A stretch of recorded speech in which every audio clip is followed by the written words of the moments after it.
Today is Wednesday, October 14th, and this is I think we're on the third day of a long walk to water.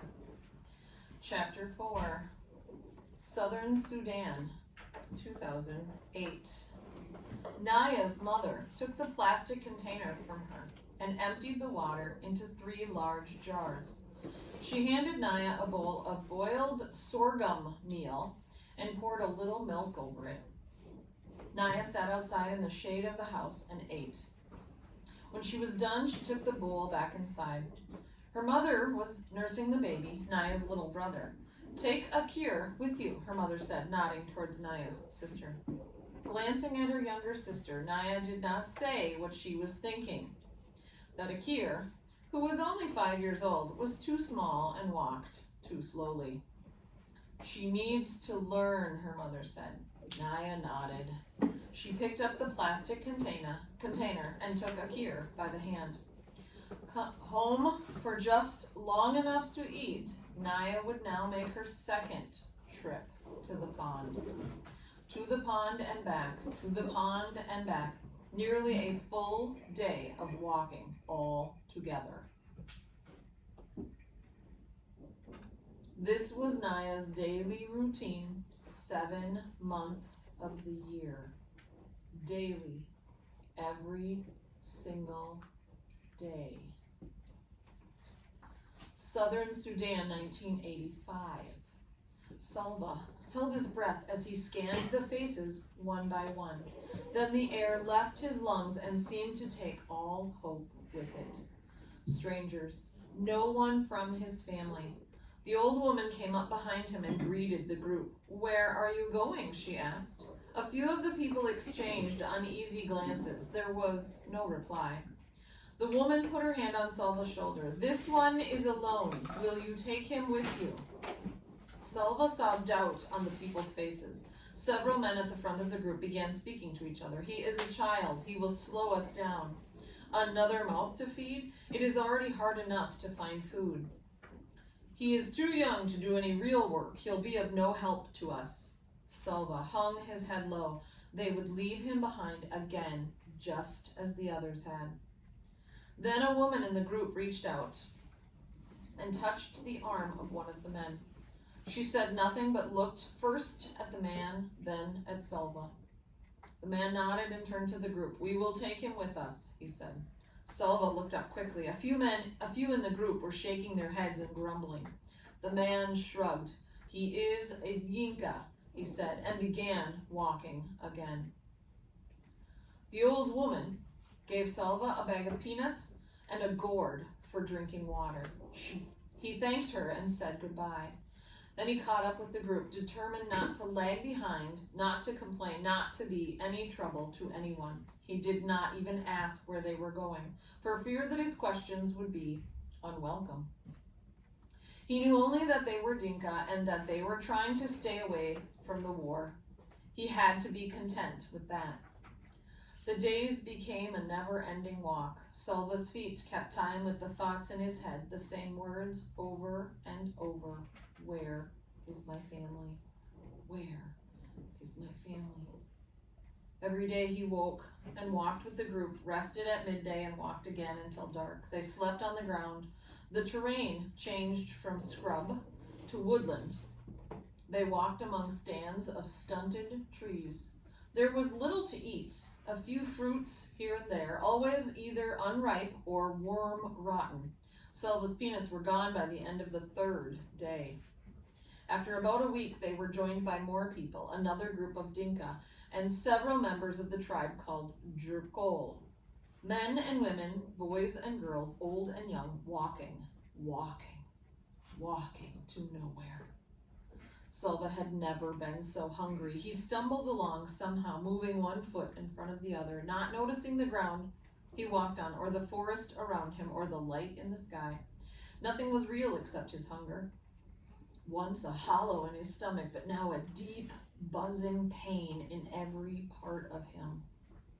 Usually he walked among the Dinka, but today, shuffling along in a daze, he found he had fallen a little behind. Walking next to him was a young man from the Jukol. Salva didn't know much about him, except that his name was Buxa. As they walked along, Buxa slowed down. Salva wondered sluggishly if they shouldn't try to keep up a bit better. Just then, Buxa stopped walking. Salva stopped too. But he was too weak and too hungry to ask why they were standing still. Buxa cocked his head and furrowed his brow, listening. They stood motionless for several moments. Salva could hear the noise that the rest of the group ahead of them, a few faint voices, birds calling somewhere in the trees. He strained his ears. What was it? Jet planes? Bombs? Was the gunfire getting closer instead of farther away? Salva's fears began to grow until it was even stronger than his hunger, and then, a slow smile spread over Buxa's face. There, you hear? Salva frowned and shook his head. Yes, there it is again. Come. Buxa began walking very quickly. Salva struggled to keep up. Twice he paused to listen and then kept going even faster. What? Salva started to ask. Buxa stops abruptly in front of a very large tree. Yes! Now go call the others, he said. By now Salva had caught the feeling of excitement. But what shall I tell them? The bird, the one I was listening to, he led me right here. Buxa's smile was even bigger now. You see that? He pointed up at the branches of the tree. A beehive, a fine, large one. Salva hurried off to call the rest of the group. He had heard of this, that the Drukol could follow the call of the bird called the honey guide, but he had never seen it done before. Honey. This night they would feast. But first they have to get the honey, right? Southern Sudan, 2008. There was a big lake, 3 days walk from Naya's village. Every year when the rains stopped and the pond near the village dried up, Naya's family moved from their home to a camp near the big lake. Naya's family did not live by the lake all year round because of the fighting. Her tribe, the Nuer, often fought with the rival Dinka tribe over the land surrounding the lake. Men and boys were hurt and even killed when the two groups clashed. So Naya and the rest of her village lived at the lake only during the 5 months of the dry season, when both tribes were so busy struggling for survival that the fighting occurred far less often. Like the pond back home, the lake was dried up, but because it was much bigger than the pond, the clay of the lake bed still had held water. Naya's job at the lake camp was the same as at home, to fetch water. With her hands, she would dig a hole in the damp clay of the lake bed. She kept digging, scooping out handfuls of clay until the hole was as deep as her arm was long. The clay got wetter as she dug, until at last water began to seep into the bottom of the hole. The water that filled the hole was filthy, more mud than liquid.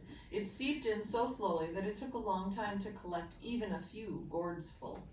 Naya could crouch by the hole, waiting for water here for hours at a time, and every day for 5 long months, until the rains came and she and her family could return home. Southern Sudan, 1985. Salva's eye was swollen shut. I suspect you might all know why, right? Bee sting? Buxa's forearms were lumpy and raw. A friend of Buxa's had a fat lip. They all looked as though they had been in a terrible fist fight. But their injuries weren't bruises, they were bee stings. A fire had been started under the tree to smoke the bees out of the hive and make them sleepy. But as Buxa and the other Drukol men were removing the hive from the tree, the bees woke up and were not happy at all to discover that their home was being taken away. They expressed their unhappiness very clearly by buzzing, swarming, and stinging a lot. It was worth it, Salva thought as he touched his eye gingerly. His belly was a rounded lump stuffed full of honey and beeswax. Nothing had ever tasted so good as those pieces of honeycomb dripping with rich, luscious gold sweetness. Along with everyone else in the group, he had eaten as much as he could and then a little more. All around him, people were licking their fingers in great satisfaction, except for one Dinka man who had been stung on his tongue. It was swollen so badly that he could not close his mouth. He could hardly swallow. Selva felt very sorry for him. The poor man couldn't even enjoy the honey. The walking seemed easier now that Selva had something in his belly. He had managed to save one last piece of honeycomb and had wrapped it carefully in a leaf. By the end of the next day, all of the honey was gone, but Selva kept the beeswax in his mouth and chewed it for the memory of the sweetness. The group got a little bigger with each passing day. More people joined them, people who had been walking alone or in little clusters of 2 or 3. Selva made it a habit to survey the whole group every morning and evening, searching for his family, but they were never among the newcomers. One evening, a few weeks after Selva had joined the group, he made his usual walk around the fireside, scanning every face in hope of seeing a familiar one. Then, ouch! Selva almost lost his footing as the ground underneath him seemed to move. A boy jumped to his feet and stood in front of him. "Hey, that was my hand you stepped on." The boy spoke Dinka, but with a very different accent, which meant that he was not from the area around Selva's village. Selva took a step back. "Sorry, are you hurt?"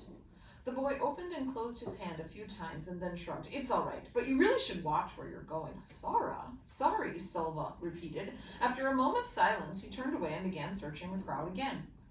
The boy was still looking at him. "Your family?" he asked. Selva shook his head. "Me too," the boy said. He sighed, and Selva heard that sigh all the way to his heart. Their eyes met. "I'm Selva." "I'm Mariel." It was good to make a friend. Mariel was the same age as Selva. They were almost the same height, and when they walked side by side, their strides were exactly the same length, and the next morning they began walking together. "Do you know where we're going?" Selva asked.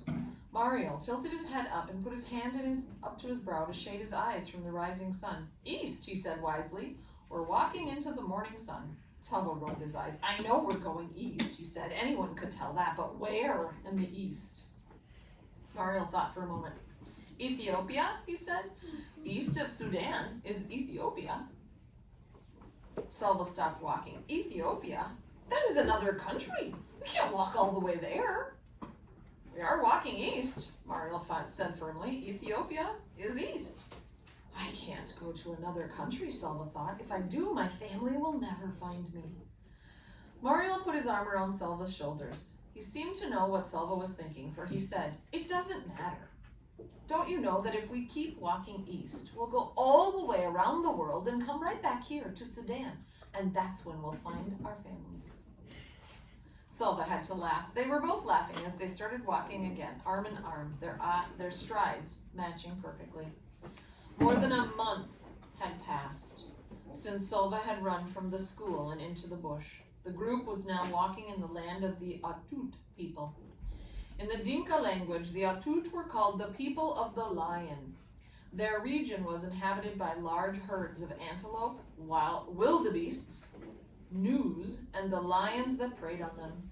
The Dinkas told stories about the Atut, and when the Atut person died, he came back to earth as a lion with a great hunger for the human flesh he had once had. The lions in the Atut region were said to be the fiercest in the world. Nights became uneasy. Selva woke often to the sound of roars in the distance, and sometimes to the death squeal of an animal under a lion's claw. One morning he awoke, bleary-eyed after a poor sleep. He rubbed his eyes, rose, and stumbled after Mariel as they began walking yet again. "Selva?" It was not Mariel who had spoken. The voice had come from behind him. Selva turned. His mouth fell open in amazement, but he could not speak. "Selva!" And we'll stop there.